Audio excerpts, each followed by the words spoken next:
మండలిలో సభ జరగనీరు, వాళ్ళు ఇష్టం వచ్చినట్టు మాట్లాడతారు. మనం చర్చకు సిద్ధం అన్నాం, ఏపీఎస్సీ విషయం చర్చకు సిద్ధం అన్నాం. దేనికి?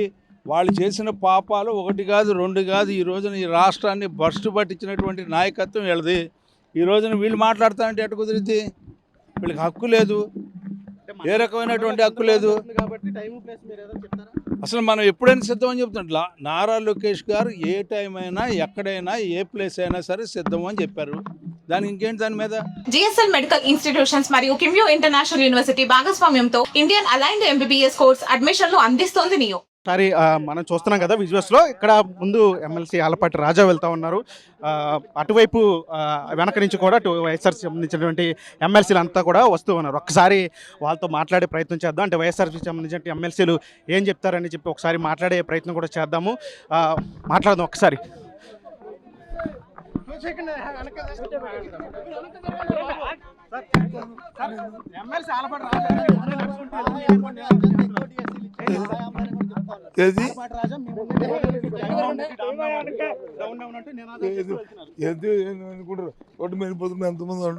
మొత్తంగా ఏదైతే ఇప్పుడు ఎమ్మెల్సీ ఆలపాటి రాజా చేసినటువంటి నిరసన, అంటే చేసినటువంటి వ్యాఖ్యలకు సంబంధించి ఖచ్చితంగా మేము ఎక్కడైనా సరే చర్చకు సిద్ధమని చెప్పి వాళ్ళు చెప్తా ఉన్నారు. అంటే ఇప్పుడు వీళ్ళకంటే ముందు ఒక్క నిమిషం ముందు అటు ఎమ్మెల్సీ ఆలపాటి రాజా వెళ్ళారు. అంటే వెనకనే ఇక్కడ వైఎస్ఆర్ సంబంధించినటువంటి ఎమ్మెల్సీలు వచ్చారు. అంటే ఎక్కడైనా సరే మేము చర్చకు సిద్ధమని చెప్పి వీళ్ళు చెప్తా ఉన్నారు. మరోవైపు వాళ్ళు కూడా చర్చకు రావాలి, అంటే దీనికి సంబంధించి ఆరోపణలు ఉన్నాయి, అంటే ఆధారాలు ఉన్నాయి, అంటే ఖచ్చితంగా చర్చకు రావాలి, చర్చకు వస్తే మేము చెప్తామంటూ కూడా వాళ్ళు కూడా చెప్తున్న పరిస్థితి కనిపిస్తుంది.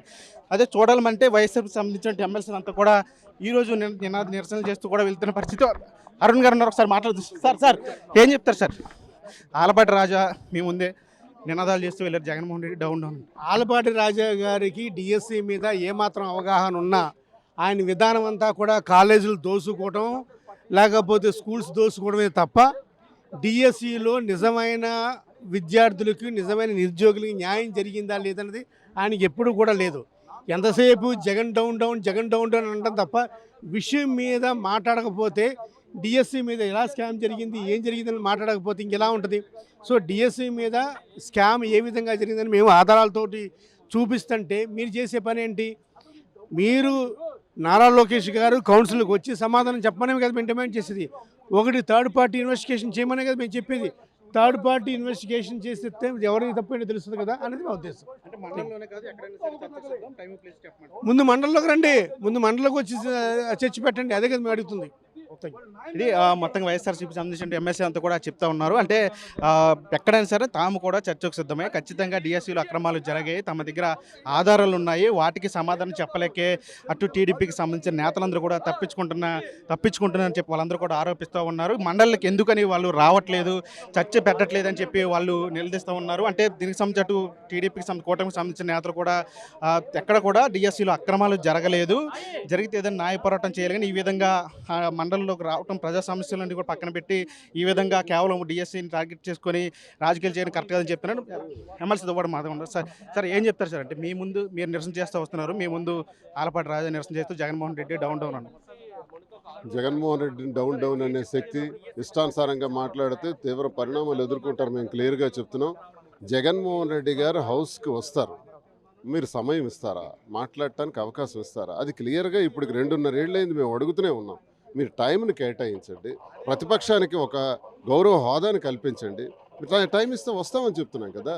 మేము వచ్చి ఇప్పుడు కౌన్సిల్లో మేము మాట్లాడాలనుకుంటున్నాం, డిఎస్సి గురించి మాట్లాడాలనుకుంటున్నాం. నిన్న మేము అడిగాం, నిన్న కౌన్సిల్ మొత్తం డే లాంగ్ కూడా మహా అయితే ఒక 8 మినిట్స్ అయింది. ఇన్ని లక్షలు ఖర్చు పెట్టి సమావేశాలు జరుపుతున్నప్పుడు మేము కూడా చాలా దూరం నుంచి సమావేశానికి హాజరై ప్రజల సమస్యలు మాట్లాడడానికి మేము వస్తే, అందులో డిఎస్సి ప్రధానమైనటువంటి సమస్య మాట్లాడటానికి మేము వస్తే, నిన్న 8 నిమిషాలకు మించి కౌన్సిల్ సమావేశం జరగలేదు.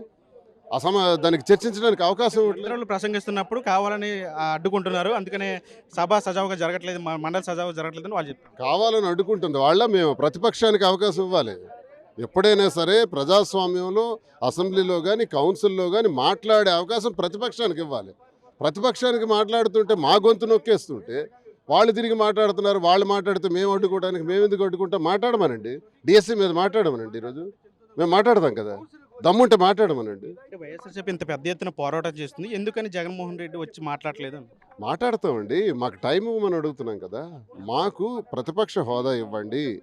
ఇదిగో ఈ 40 నిమిషాలు, ఈ 50 నిమిషాలు ప్రతిపక్ష హోదాతో మీరు మాట్లాడొచ్చు.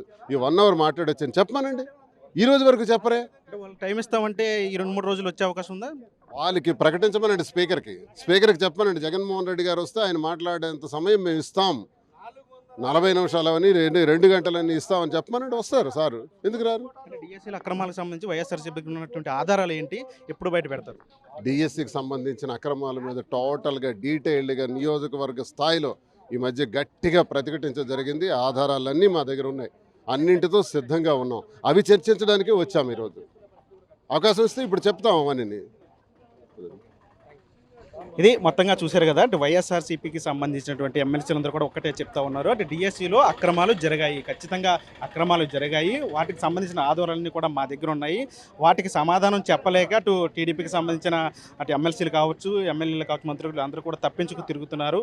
ఖచ్చితంగా డిఎస్సీలో అక్రమాలను బయటపెట్టే వరకు కూడా వైఎస్ఆర్సీపీ పోరాటం ఆగదని చెప్పట్టు నేతలు కూడా చెప్తున్న పరిస్థితి కనిపిస్తుంది. దానితో మనీ RTV, అమరావతి నుంచి.